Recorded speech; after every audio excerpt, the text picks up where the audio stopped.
With all those poems under your belt, really, and then finding the way to make all of that manifest in this wonderful collection. I sat and looked at the different covers we might put on the front. I think I saw one of the original manuscripts of it, and it's a real honour to be part of that journey with someone and to be able to be here with you tonight as you launch it in Bridgend, your hometown. Woohoo! So let's warm welcome for Rhian Edwards, who's going to read from her new first collection, Clueless Dogs, published by Sarah.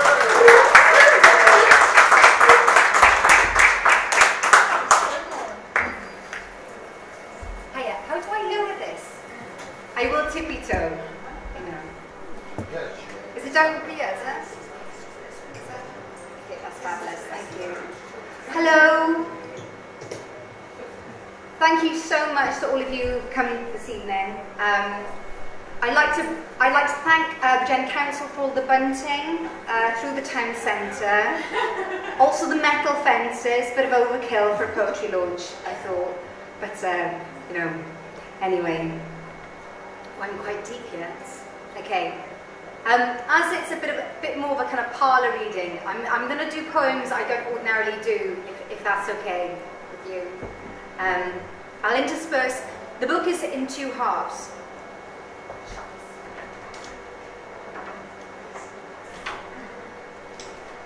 Competition. And the book is in two halves, and the first half is mainly about growing up in Bridgend and family stuff, and the second half is love poems, so I'll try and intersperse the two. And love is a good place to start, isn't it? This is a three-part love poem, and the first part is called Strangers, and it goes like this, because that's how it all starts, isn't it?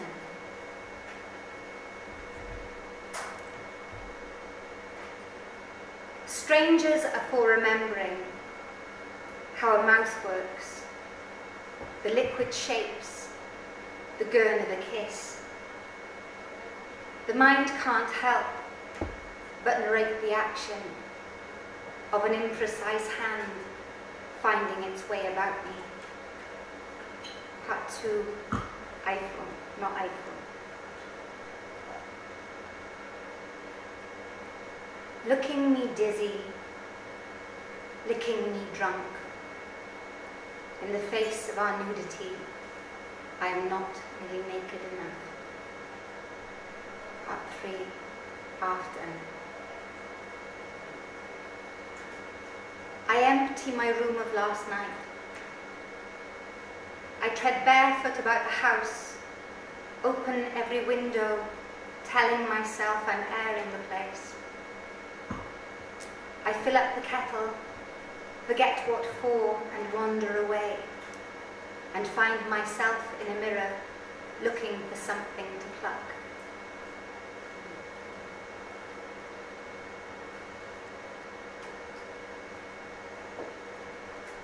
I did actually grow up in Bridgend for most of my life, and I was very much in adoration of my brother, who was 5 years older, and very near to here, he used to steal birds' eggs. And of course, one day the inevitable happened. This poem is called Hatching, and it goes like this.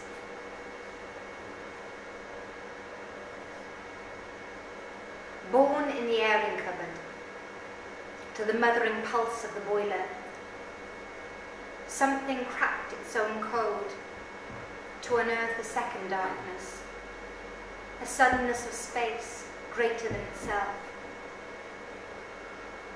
Perched on a pyramid of folded towels and flannels, and crowned in the fragments of its quantum world, the fledgling broke into ugly song, scissoring its beak at the bars of a wooden planked sky.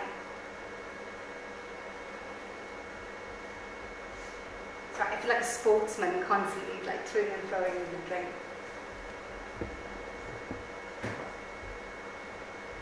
This next is another love poem, and you heard Blake Harwell earlier.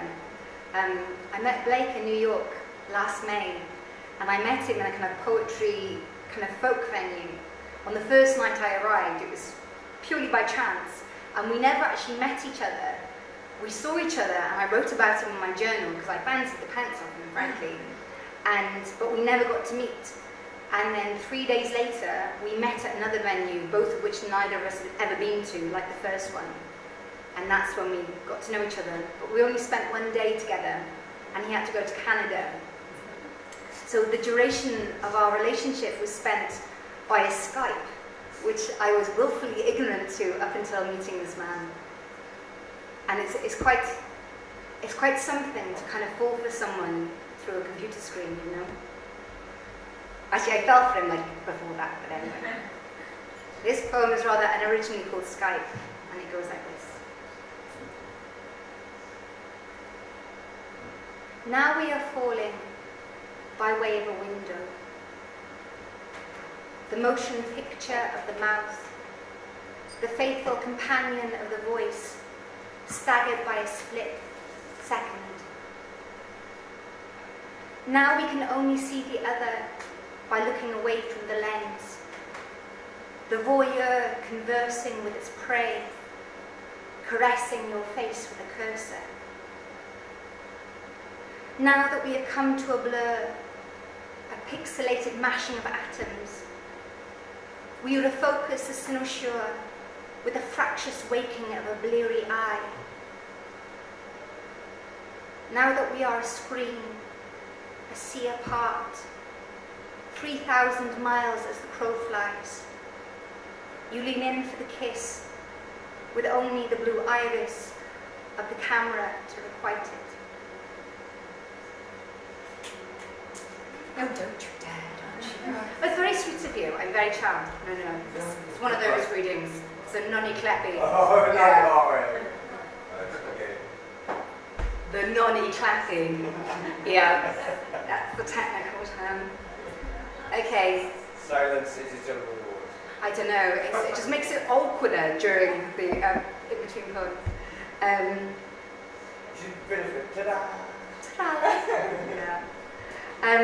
This next poem is, I suppose, is the title poem, and as a result of our relationship, we spent a lot of time at airports on our own, and the one interesting thing about airports is the one time you will observe people's relationship with time, and more importantly, their relationship with waiting.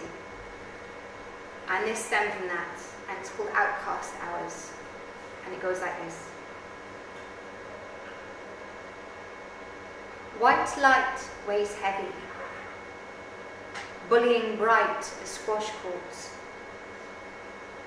I fix a dirty look on the electric clock. The walled minutes stagger their blinks. Wheel-footed suitcases scurry about me like clueless dogs, while flip-flops tick-tock against the polished brink of the concourse. This velocity suits them, and one girl's patience is vivid, measured by the careful brushstrokes of plum on her toenails. Her boyfriend hibernates, his legs stretch out before him. Ankles crossed, he wags his foot, conducting his concert of sleep. A ponytailed mother raises an eye for her wandering son. She scoops him up and breathes in his scalp, in chase of a smell that is running away from her. The antique couple are butchering time. Their teeth tear through baguettes, raining faded confetti onto open laps. Shy of games and companions, fidgeting in plastic bone chairs, we comb the air for that splintered voice, dictating when our sky will ship us.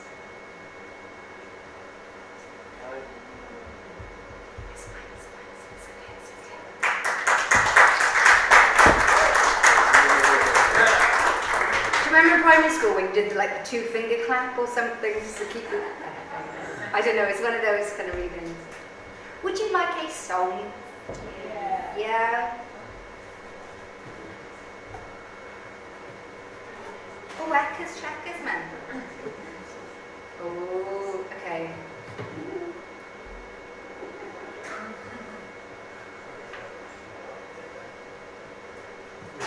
Can I do it? Okay.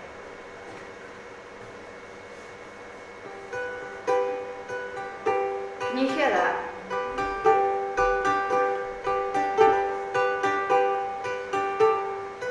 I'll sew you, I'll sew you, I'll sew you back together again. I'll bandage you, I'll lick your wounds, I'll brew some tea, tell you some home truths, drag your sorry bones into these freckled ponds.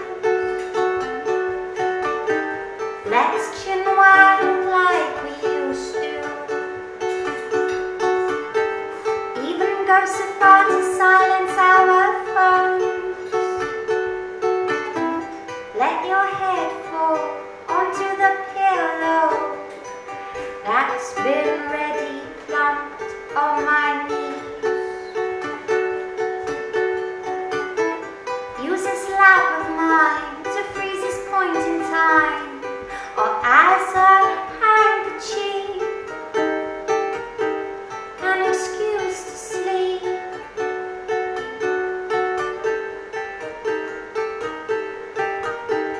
Just sleep. I'll show you, I'll sew you, the bursting ragdoll of you. I'll tell you I love you when I'm convinced. It was like this.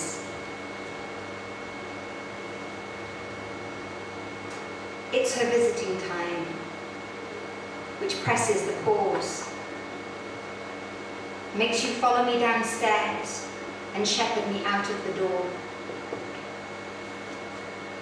I sigh the train south, unearth my unwanted habits, remind all my rooms to smell of me again. You're like the man who threw a party but didn't dare touch a drop, as you busy yourself in the tidying and the rounding up of my scraps. The ritual begins, you once said, with a clearing away of my face.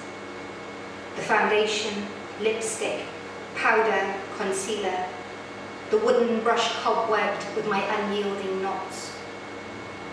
All usually strewn like toys on the surface of her kidney-shaped dressing table is now gathered and bagged, as on the day they had the nerve to arrive. You empty the shelves of my skin, the eczema ointments, the bottle fake tan, the perfume you bought on a whim that patched me in rashes. Flicked over the edge, my pieces topple into the dark, where they chink together as if to toast their reunion. Your wife lets herself in, carries herself across the threshold. She smiles at her hallway, sniffing me everywhere. Just went on forever. And you captured it. You could see the look on my face. Juicy.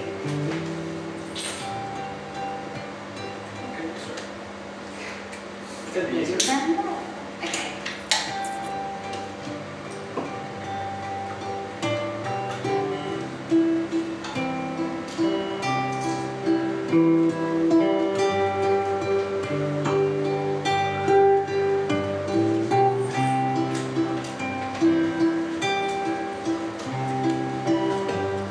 Would you ever say this is a girl worth fighting for?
you got 'em bullseye with Cupid's dart.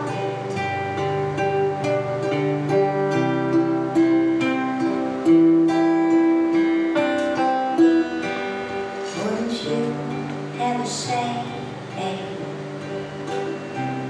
this is a girl worth fighting for, worth trying for, with an army of you and the world against her?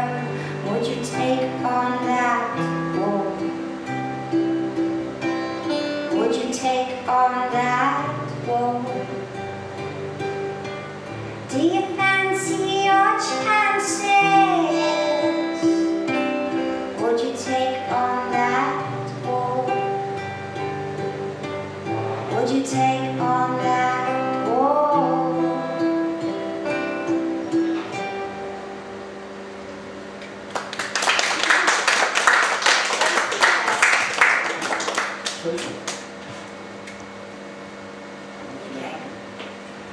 Can I just thank everybody who's enabled this night to happen? Can you please give a massive round of applause to everyone at Bauhaus for the wonderful cocktails, the cover show. Can you also give a massive round of applause for Saren as well, because they are the cover show, put this book together and made this completely happen. And also a massive round of applause for Christian Evans, Robin Hinnett, and Nicholas, the whole episode.